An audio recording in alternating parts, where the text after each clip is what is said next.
This is a plug-and-play Bitcoin mining container.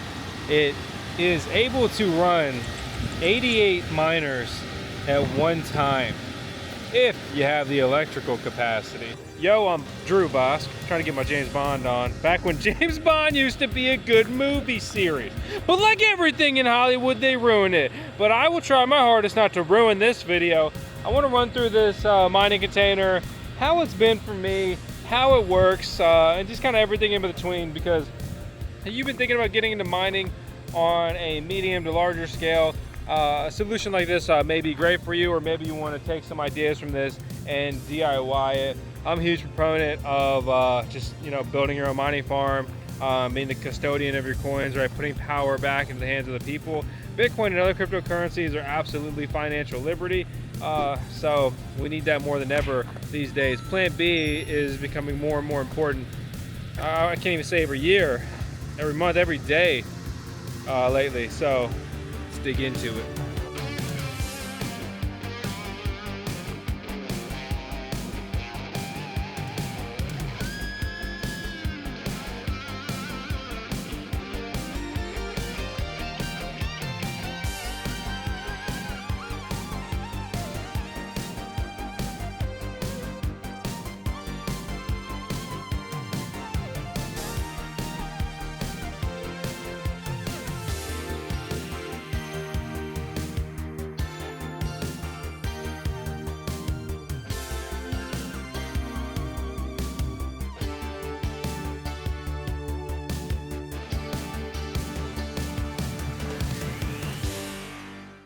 Unfortunately, I haven't maxed out for my electric service right now, which is 400 amps of electricity.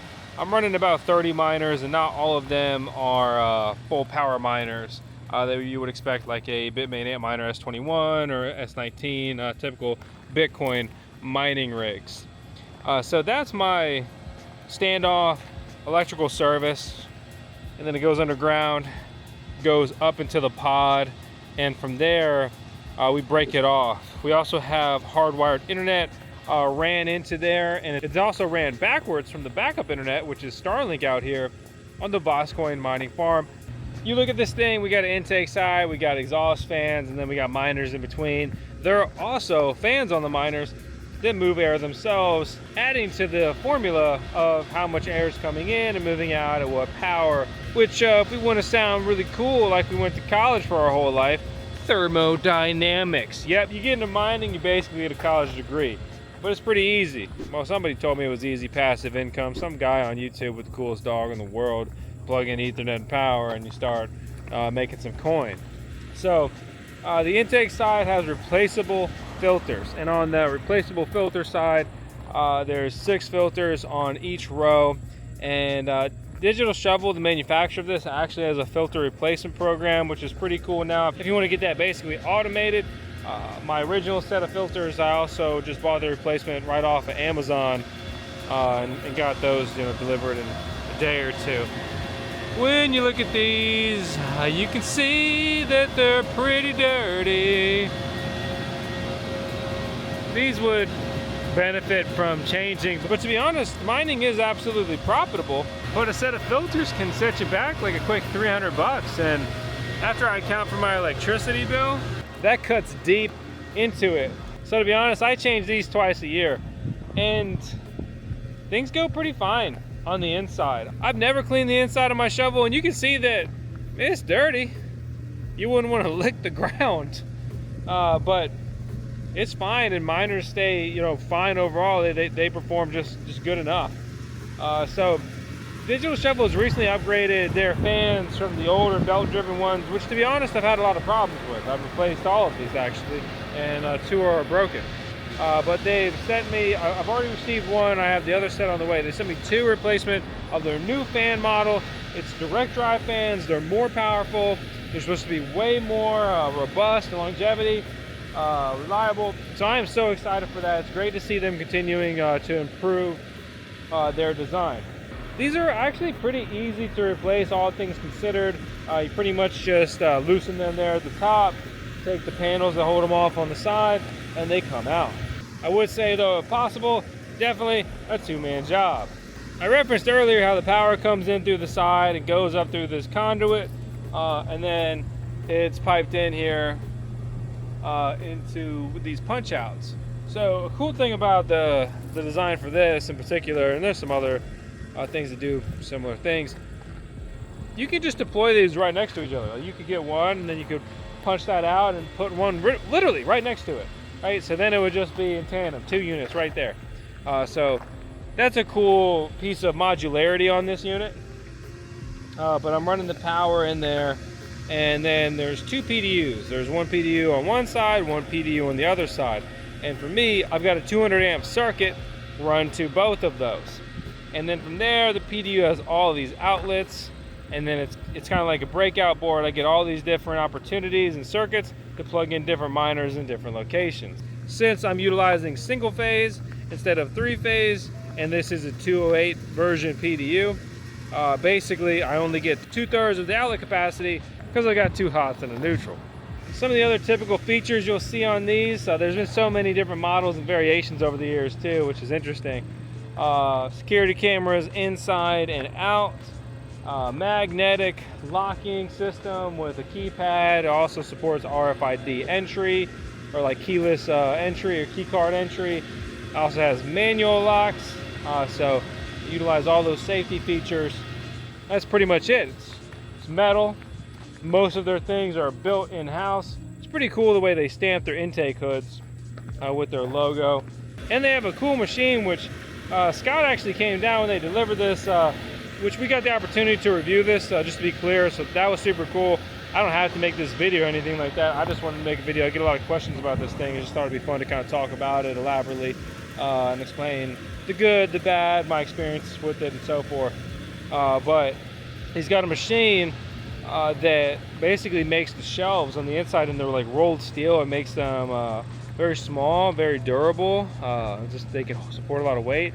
I thought that was really cool and just a nice piece of engineering that has taken place with this Digital Shovel mining container design.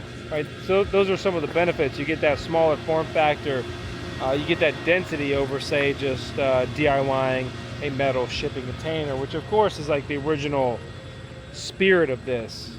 But how can you take that and make it better, right? And I think that's kind of how this was absolutely approached. It has 2 switches in there. I got my source Ethernet coming in there, and then it runs into those. I don't really like that switch model, so we actually ended up having to replace it at one point for a different model. But our point is that's good enough. It works, it functions. And I didn't utilize the bus bar, but it has a bus bar that runs through the top of it. You can see we have the punch out over here as well, so you could easily run entry on this side there. But that bus bar is actually so cost effective that they say that a lot of people, with the current price for wire and other materials, that many people just order just their straight up bus bar design that they produce, because it's just cheaper than just running straight wire and building the supporting infrastructure to hold that wire, which I found interesting. And that's kind of why these are priced competitively, depending when you buy them and where. I've seen these sell for new 20 grand to 60 grand. And you're like, dude, that's a big variation. I'm like, yep, welcome to crypto, dude. And oh man, I like my own jokes sometimes. What can I say? But the point is, it's interesting, like, what can you buy pre-built stuff for versus DIYing? Because sometimes the DIY solution ends up being rather expensive, especially if you start outsourcing a piece here, a piece there, a piece there. Obviously, if you do absolutely everything, you look for some deals on stuff, it can come out to be very cheap to get something deployed. Something that really stands out to me on this is the way this is rigged up. I'll be able to pretty easily convert this to 3-phase. It'd be super easy with 208, but I'm trying to pull 415 voltage to 3-phase in here, if you know what that means. That's just basically better 3-phase, to put it simply. And I'll have to completely swap out the PD units. If that's the case, that will be more involved, but I'll worry about that when I get there. Or maybe I'll just throw some PDUs in there and call it a day and just tack them onto the side, or a problem for another day. But the point is, it has that upscaling modularity, which is really cool to me. For example, He also has a new nanopod design, which we've been hoping to get in for about a year out here on the farm. If you remember, many moons ago, I ran some wire over here in the corner next to the hard drive mining shed. So I've got 200 amps earmarked for that, so it's sitting in there hot, ready to go. And on that, I'll be able to run about 12 miners. That unit has the capabilities to run about 33 if you have the additional electric capabilities, which I do not at this time, but I will in the future. And then I got the immersion mining shed right here, over 30 miners deployed in there. I got 500 amps already, you know, completely soaked up in there. So how do I feel about the Minipod? Honestly, this thing's sweet. It was really fun and exciting to get this. I've already almost had this 2 years, so we got it not last Christmas, but pretty much the Christmas before that, which is why he came down with the Santa hat, you know, call himself like freaking Crypto Santa, which is pretty funny and cheesy. But it was fun, it was fun. And I rented a forklift, had that on site. That's how you position these things. Little forklift holes, pick it up, moving around. Not something I'd really want to do with gear loaded in there, but obviously it came empty, unfortunately. So pretty easy to maneuver like that. I don't plan to maneuver it because remove it at all ever, because I've got the service already set up and all of that. I regret kind of how I did this and positioned it, because I've got this big gravel pad out here, and if I was to do it again, I would have just put it over here in the corner of the pad or something, but it makes it harder to utilize the space. It's hard to utilize the space behind it. I guess it's easy to drive around and access the panel now that we are winning the war, taking our land back from the weeds. We're definitely losing that war for quite a while, which is frustrating. But so like right here, I'm pretty far from it. I feel sufficient airflow right here. So I have to be careful what I put over here, right? Because I could decrease the cooling capabilities. Or let's say like I put, it wouldn't necessarily make sense, but let's say I get another one of those, I put it right here. I'm sucking in hotter than ambient air, which is going to just decrease my performance across the board. Or I could turn it around and shoot the hot air that way. That shoots the hot air, and then I would need to talk to some skilled people to see, is that fine? Is that pressure going against each other going to decrease their performance? Would that create a vortex that basically shoots it up and actually be good? Because it would be hitting and like rising at the same time, like literally basically pulling it up. Because that's very similar to how Core Scientific designed some of their areas. And did they do it that way because they were limited on space? Or did some mathematical genius say, this is the way? This is the way. I like the basic safety features built into this. It's pretty hard to access the fans from the inside. And there's a grate here on the outside. But like, I just want to remind you, like, holy shit, if you stick your finger in there, you have one less finger.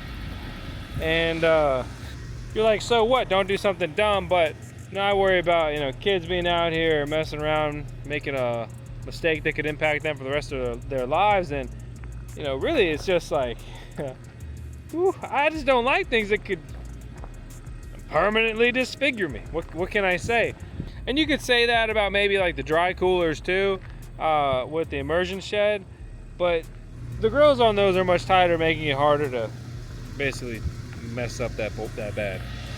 To bring it back though to the inside of this, sometimes water gets in there. That's just kind of the way it goes. It has little holes on the bottom. They're like semi-caked up with mud, so I need to drill those out.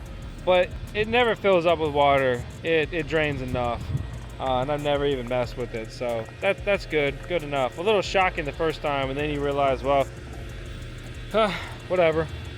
A nice feature that it has is a light bar built on the inside, and I wish they had a switch to turn it on and off, but that light bar has been running 24/7, 365 for almost 2 years now, and there's a couple of them in there, and they still work.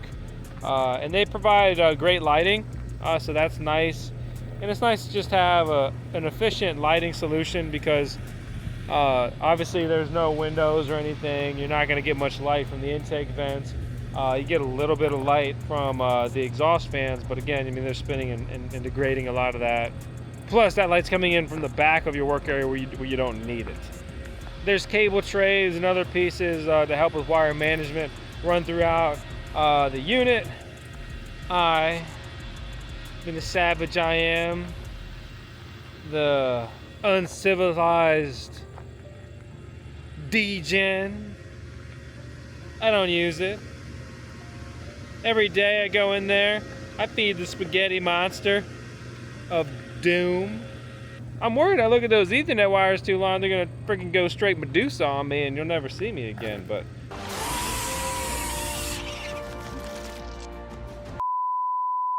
If I disappear, check in there. The shelving, I mentioned how it's made, how that's cool and stuff earlier, that's good and all that. But the shelving size is pretty good.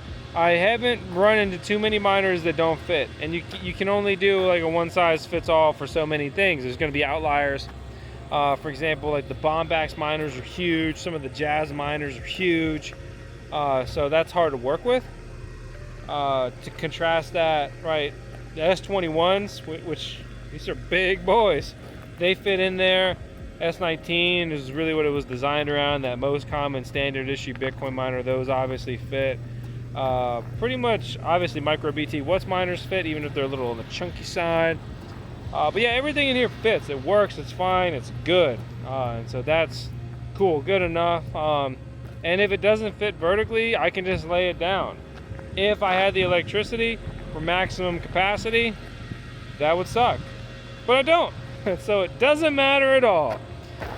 One thing that would be great is if I utilize block off plates, right? So I'm pulling air through the front, pushing it out the back, obviously, okay? I get it, I know.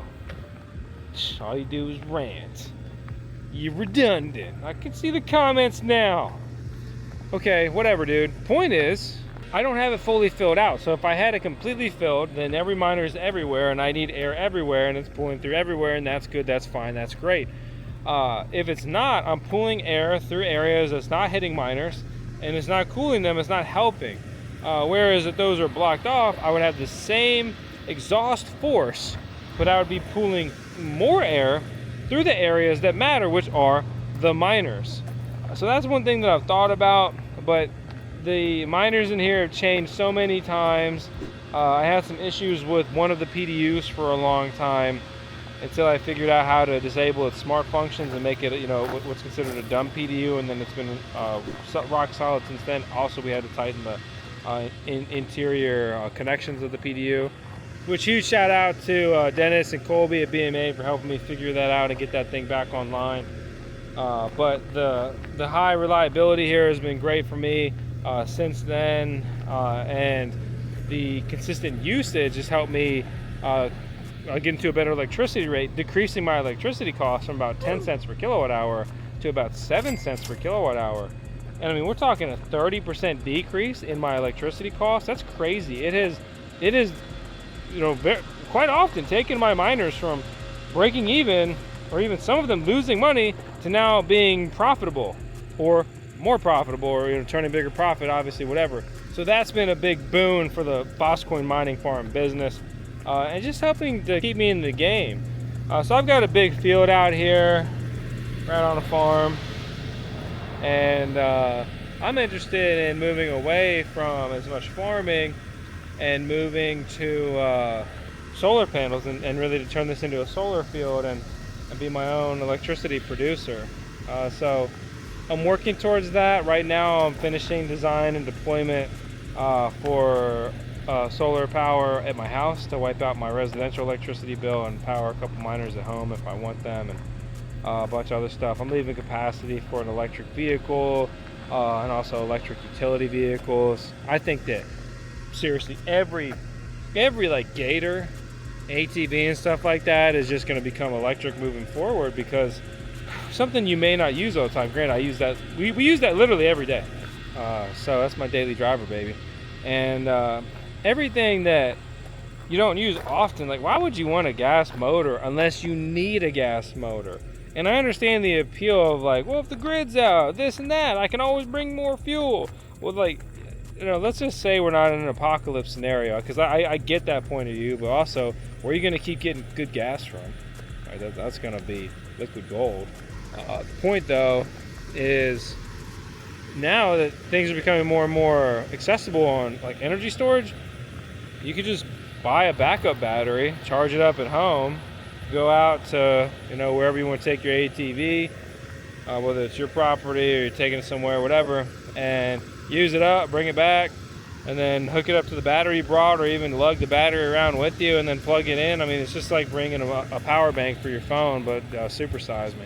But anyway, that's kind of where my head is at. That's what I'm thinking, and that's how I'm trying to maintain a unique advantage in the game, right? Because I didn't seek out the cheapest power rate in the world. I built a farm where I wanted to, that I knew it was still viable, and we have a unique advantage through the VoskCoin YouTube channel, but the mining farm has no other unique advantages other than that. It's just standard biz, and that's not good enough in this current landscape of mining, especially how rough the market's been. In a bull run, sure, that's easy, everybody's making money, but it hasn't been in those easy everybody's making money conditions. But I wanted to build in a bear market anyway, so whatever.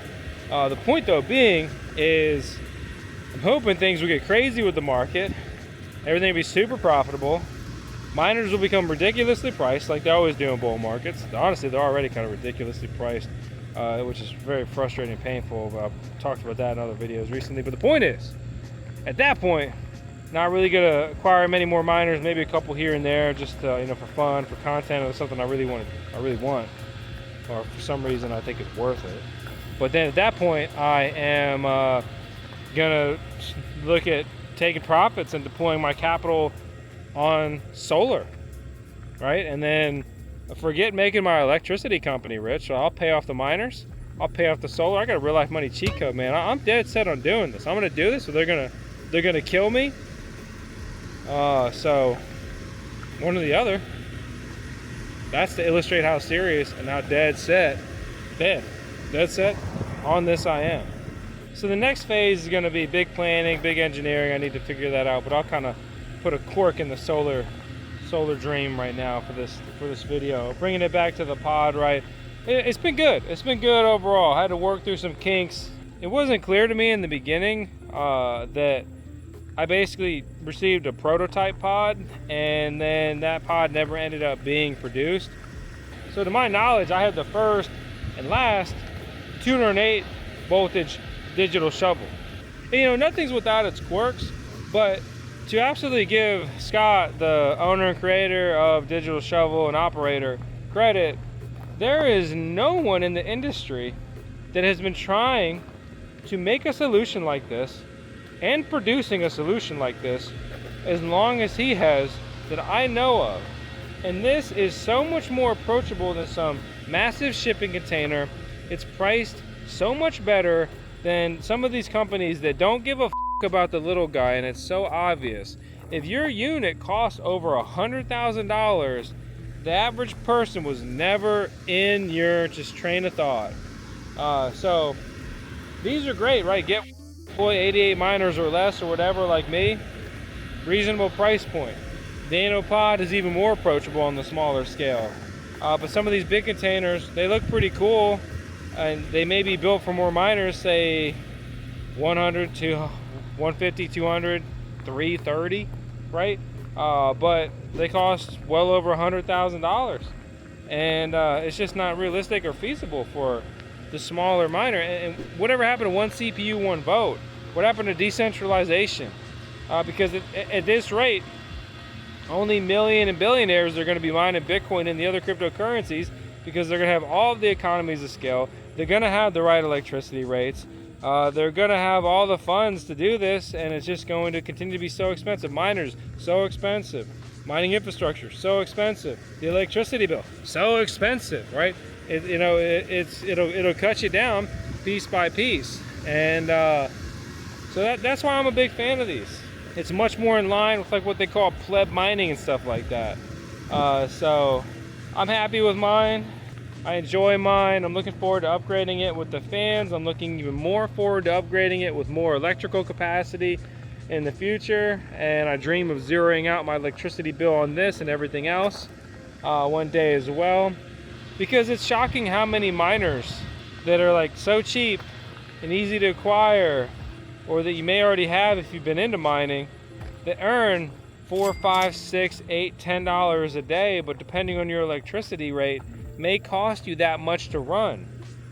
Okay, if it makes $8 a day and I spend $8 a day, it's not that interesting or exciting or obviously lucrative.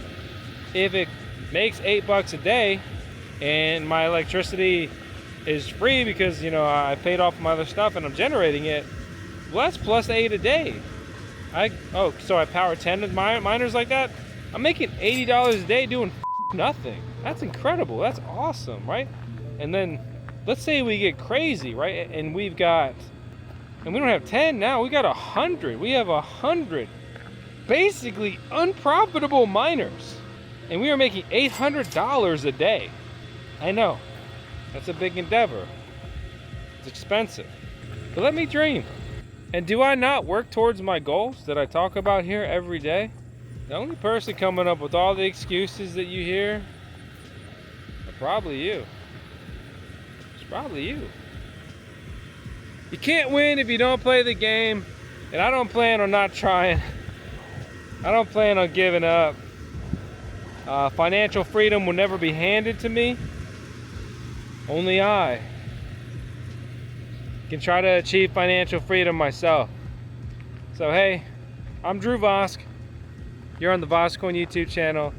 Hope you like this content.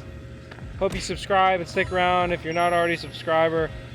I'd really appreciate it if you take the time to leave a comment with your thoughts, comments, ideas, whatever. I read them. It's fun, it's engaging, and you all that tune in make this all worthwhile for me and help, you know, push me and keep me going on the content creation side. Otherwise, I'd just be a total recluse out here working on my top secret little mining operation. Hoping that it works out. So hope you're having a good one, and let's close it out in style as we always do. 10 seconds of tails. From 10 seconds of tails in every video.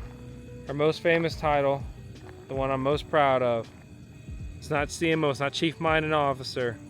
It's CCO, it's Chief Cutie Officer, because you know that's my favorite cute pup. Goodbye. Speaking of earning passive income with mining and things like that, and I may be chasing these solar dreams, and you thought the video was over, but it's not, because I just wanted to share with you that I have equity in a company called Quantum Expeditions, and they're working hard to be the next big publicly traded Bitcoin mining farm. They're focused on using green energy, and maybe you're interested in mining, but even if you had solar power or whatever else, you don't want to do it at home. That's where Quantum Expeditions comes in. You can grab equity in their company from anywhere from $100 up to $2,500 without being an accredited investor, and if you are, you can invest obviously well beyond that. So check them out with our link out in the video description below. I'm very hopeful for where they could take this in the future. If you have any questions about them, drop them down in the comments below. They watch our content, which is pretty cool.